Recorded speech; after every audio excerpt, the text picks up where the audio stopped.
Marinduque. Ganito po ang sitwasyon ng mga nagamisyon sa Mindoro. Ayan o, may tig-isang sunong. Bukod pa yung mga kargada sa katawan o. Gwapo ng mga Mga nagamisyon, gwapo.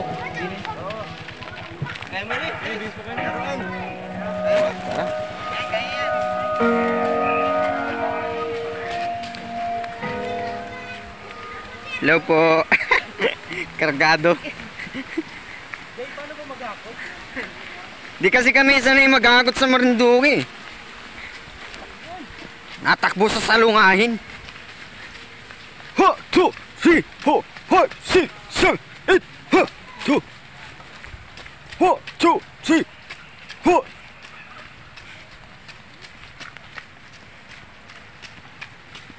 Parang nag-training lang mga scout ranger yan. Ay, kargado yan, oh. Likod harap, sunong. Dala. So nagpapasalamat po kami sa lahat ng mga naging kabahagi, even financial at physical. So maraming salamat po sa inyo. And yun nga po, hindi po biro talaga yung pinagdaanan ng team sapagkat 26 po naka-schedule ang mission hanggang 30. So 26 wala pa pong biyahe. So nag-fail po yung una po naming attempt dahil wala nga pong biyahe. Then 27 pumunta ulit po from Duyay to Gasan. Wala pa rin pong biyahe and nakakalungkot na bagay kung iisipin natin, pero hindi po inalaw ng Panginoon sapagkat meron siyang dakilang plano, meron pang the best na plano ang Diyos para sa mga missionary po nito. And ayan, in the 28 naman po meron ng biyahe, pero sa kasawiang palad ay hindi pa rin po natuloy sapagkat ang iaalaw lang po na makakasakay is 14. So may iwan po yung almost kalahati ng team. ito na po ang aming pangatlong pagtatangka. At mali kami ng tangka. Ayan po ang mga kasama namin. Hindi pa rin natuloy. Kaway-kaway sa mga hindi natuloy. Sunod, dito yung mga dami namin. Dami. Next year, tuloy na to. Sa isang taon ng uli. Kaya nag-decide po ang aming pastor na hindi na po muna matuloy. And in-schedule po namin ito in January 2. Masabi nyo dahil natuloy na po ang ating biyahe. It's very complicated, but yeah, it's really amazing. Yeah. Amazing. So nag-extend po kami ng ilang araw para po mas mapagplanuhan, para mapag-pray ng maayos, at nagbiyahe na po kami January 2.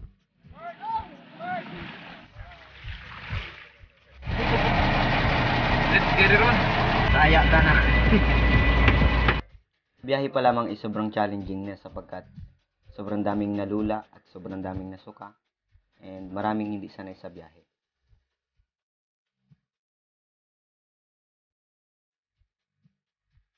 So yun guys, nandito kami sa bubong ng jeep and namili muna kami ng mga paninda and pangkain namin. Lahat ng mga lulutuin namin, bumili muna kami sa palengke dito sa Pinamalayan. Ayan. So tara, samahan nyo kami pumunta na dun sa tribo. Let's go! Ito na, lumalarga na ang jeep.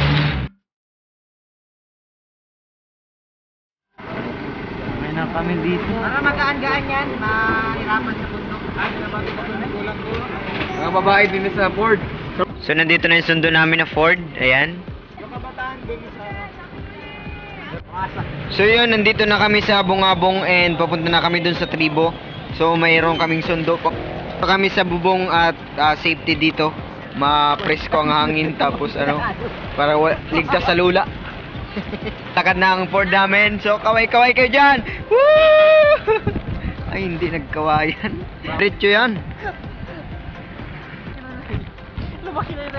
Dito kami sa bubong para mga pampabigat. Pampabigat sa mga dala namin kasi baka umulan at matanggal yung trapal. So yun, dito lang kami sa bubong. Safety naman kami dito. Sanay naman kaming kumapit sa mga bakal-bakal. Naabutan na kami ng ulan dito. So yun, pero palakad na rin naman kami. Sana ay wag namang lumakas para hindi mabasa yung mga gamit namin dito. Alam mo yung transition ng sibilisasyon dito dahil from bayan, sobrang gaganda ng bahay. Papunta dito sa bundok. kumbaga pakubo ng pakubo. Kalasan talaga yung bahay yung nagiging basehan ng estado ng pamumuhay ng ng isang pamilya. So ganun yun, simula dun sa bayan, magaganda yung bahay, civilized, tapos dito paunti ng paunti ang tao, pero marami pa rin. Ito yung isa sa pinakamalayong lugar na napuntahan ko sa pagbablog. So itong lugar na ito. So ako'y nangangarap din syempre sa channel na marami ko talaga mga lugar na maikutan, marami kong mga lugar na mapuntahan. And kasama syempre yung mga lingkod ng Diyos, yan. Yan, mga nasa likod natin na yan at itong mga kasama natin ito. Yan.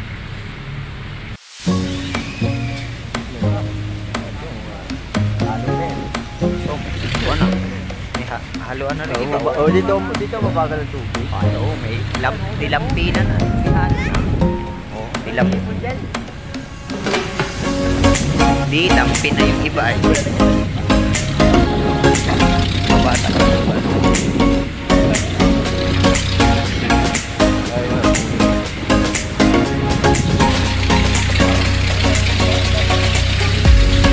Yan talaga yung napasukan namin.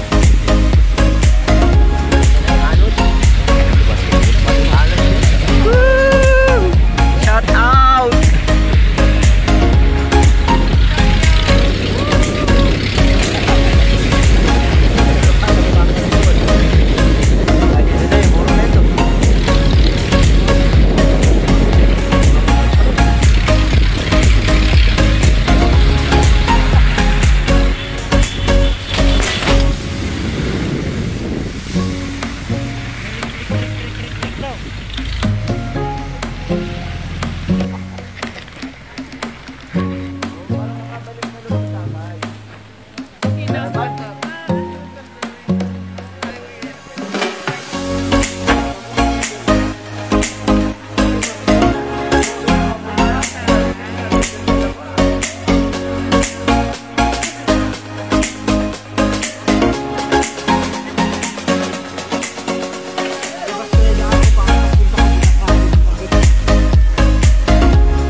Sitwasyon ng mga nagamisyon sa Mindoro. Ayan o, may tig-isang sunong. Bukod pa yung mga kargada sa katawan, no? Gwapo ng mga Mga nagamisyon, gwapo. Tara. Tandahan, baka gumabit yung brake pad mo. Ilan sa mga goal ng Marinduque Mission Ministry ang huwag maging kabigatan sa lugar na pinupuntahan. Kaya nang pagdating namin ay nagpakanak agad kami, and hinugasan namin yung mga pinggan na binili namin na pagkakainan namin, and yung iba nagasaing. At sobrang ganda ng lugar, sobrang presko, sapagkat yung church na nandun ay nasa tabing ilog lamang, kaya naman sobrang ma-enjoy mo yung kapayapaan talaga. Ma-enjoy mo na yung lugar, ma-enjoy mo pa yung atmosphere, kaya naman sobrang inabsorb namin yung community na meron dun. Nakatulong kami sa kanila, at the same time nakatulong din sila sa amin, sapagkat sobrang nakaka-inspired yung mga pamumuhay ng community na meron dun. Mantakin mo tayo mga ordinaryong tao, parang masama na yung loob natin kapag ang ulam natin ay asin, tsaka kapag tayo ay ang pagkain natin ay nilabon, or sabi natin balinghoy, kamote, Singapore, pero masarap naman. Ang problema nga lamang ay kapag araw-araw ay nakaumay na din. Kaya sa mga testimony na tutunan namin dun ay bigyan nating pagpapahalaga yung kung anong meron tayo, sapagkat yung isa sa mga nandun, ang sabi ay almost 2 weeks na sila na Singapore lang yung kinakain. Kaya naman kung sinong mga taong mapunta doon ay magkakaroon ka talaga ng kahabagan sa iyong puso, at nanaisin mo talagang bumalik doon sa lugar. At yun nga, gusto nating sa kagustuhan mong maabot at sa kagustuhan mong katulong para doon sa mga taong nandun. kung titingnan natin doon, hindi na talaga sila naabot ng gobyerno. Although may mga karatula ng mga kandidato na nandun, pero hindi na sila naabot ng gobyerno, hindi na sila naabot man, pero sabihin na natin na sa 100%, 2% lang nabibigay ng gobyerno. Pero kung tatanungin mo yung mga tao doon, pang ilan pa lang kami sa mga taong nakakatulong doon. Kaya yung bahagi mo para sa ministeryong ito ay napakalaking tulong. Kaya nagpapasalamat kami sa mga taong ginamit at mga naglaan ng panahon, naglaan ng oras, nagbigay ng financial para po maisagawa ang misyon na ito. Ha? Anong pangalan mo? Leon. Leon? Leon? Ilan taong ka na, Leon? Tumal. Ha? 9? Ilan? Tumal. Ilan yun? Bebe, ano po? Nagataw. Mama. Wait lang, bebe. Ilang taon ka na? Nagataw. Tagataw? Madulas. Titik na. Tagataw? Tagataw ang sinabi ano? Marunong daw. Hindi ka marunong. Ah, hindi raw siya marunong. Hindi raw siya marunong. Tagataw. Yan, may natutunan ako. Ang sabi ng language na dagataw sa kanila ay hindi marunong. Natanong namin yung bata kung ilang taon na. Sabi niya ay dagataw. Dagataw. Ibig sabihin hindi pa raw siya marunong. Yun, sa almost 3 days na pakikipamuhay namin dun sa mga kapatid nating katutubo. Yun, sobrang dami talaga pinarealize ng Panginoon. And yun, maraming mga bagay na kala natin dito sa atin, sa Marinduque. Tayo lang yung nakakaranas minsan ng gutom. Tayo lang nakakaranas minsan ng mga hindi maayos na pakikitungo ng ibang tao. Pero kung pupuntahan mo at makikita mo yung community na meron sila, mas matindi pa dun sa mga nararanasan natin dito. Swerte pa tayo dito sa Marinduque kasi civilized na rin dito kahit paano. Pero pag pumunta ka dun sa mga katutubo na yun, sa mga kapatid natin katutubo na yun, medyo hindi mo rin talaga gugustuhin yung amoy, tapos hindi mo gusto yung mamuhay dun kasi siguro sa kadahilanan na medyo malayo sa bayan at wala ding mga nagaturo. Pero merong mga school doon, ang problema ay hindi naman na-inform ng maayos or hindi natuturuan ng maayos yung ibang mga katutubo kasi nga hindi nakakapag-aral, hindi man pinapag-aral talaga nung mga magulang nila. Kaya ang malagang bagay doon ay makapag-build tayo ng relasyon sa kanila, tapos maturuan natin sila. Kahit nga yung simpleng paglalaba lang, hindi nila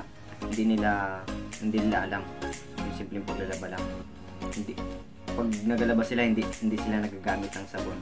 Kaya kung titingnan natin, papansin natin yung mga damit nila, medyo matagimtim talaga, medyo may kadumihan talaga. Pero ang kailangan lang dun is yung mga tao na magmamalasakit, tao na magtuturo sa kanila, yung mga personal hygiene, yan, mga ganyan. Kaya malaking tulong ng mga tao na nagmamalasakit sa kanila, malaking tulong ng mga taong magbibigay ng panahon, maglalaan ng panahon para sa kanila. At naniniwala naman ako na, at kasi sabi sa salita ng Panginoon ay kapag tinulungan mo ang mga may hirap ay utang na loob ng Panginoon niya para sa iyo. May utang ang Diyos para sa iyo. Kaya sikapin nating makatulong para sa iba. Kung tayo ay nakakaangat ng pamumuhay, so sikapin nating makatulong para sa iba. At napakarami namang kaparaanan yung pagtulong. Ginutom na ako sa pag-edit. Ngayon sana ipanoorin nyo kasi hindi pa ako nakain ng umagahan. Gusto talagang tapusin itong pag-edit nitong video para mapanood nyo na rin. Medyo inaantok pa ako, medyo nagasway-sway pa yung aking pakiramdam gawa sa biyahe from Mindoro to Marinduque. Kaya pinilit ko na mag-edit, tapusin tong video na to para mapanood nyo kagad din. O si tatay daw po, si tatay.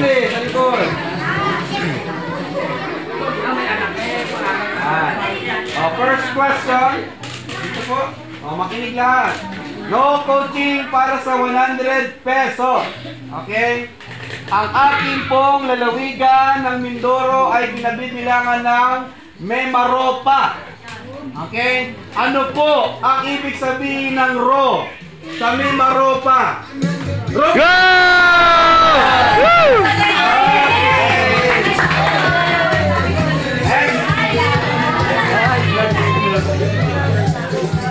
Ganito, para sa 50. Mga mabigla. Para sa 50. Okay? Pwede mo bang i-spelling ang salitang violet? Pwede mo bang i-spelling ang salitang violet? Go. V-I-O-L-E-T. Oh!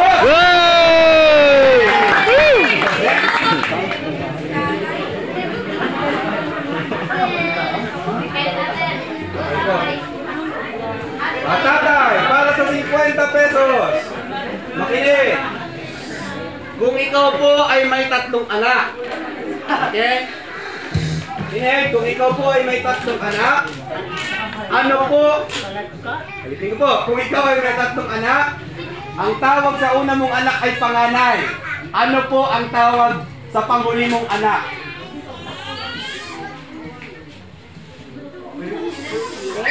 Ulitin ko po, kung kayo po ay may 3 anak, ang tawag mo sa unang anak ay panganay, ano naman po ang tawag sa panghuli mong anak? Bunso! Yun! Tinama! Okay. Woo! Very good. Next! Another one, nanay, tatay. Panginoon ng Panginoon.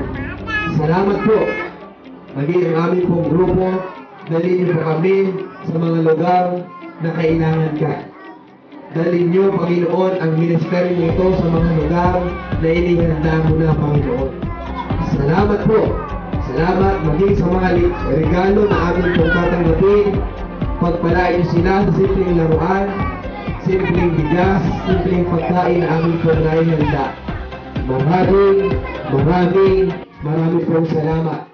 Sa inyo po ang papuri, sa inyo ang pagsamba, sa inyo ang pagdakila, sa pangalan po ng aming Panginoong Hesus. Tayong lahat ay magsabi ng Amen.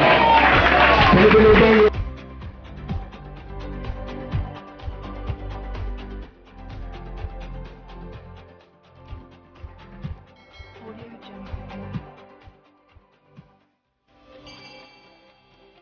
So ayun po muli, nagpapasalamat po kami in behalf of the Marinduque Mission Ministry. So maraming salamat po sa pangunguna po ng aming pong pastor, Pastor Kim Limuel sa inyo, and Pastor Joe sa kanya pong pamilya. Maraming salamat po with Pastor Nars, Ate Jones from Kilo Kilo Pop. So maraming salamat.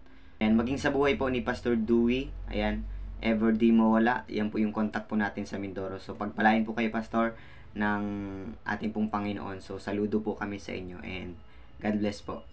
At sa mga hindi ko po mabanggit, at sobrang dami po namin. So, nasa 20 plus po na ng mga sa team.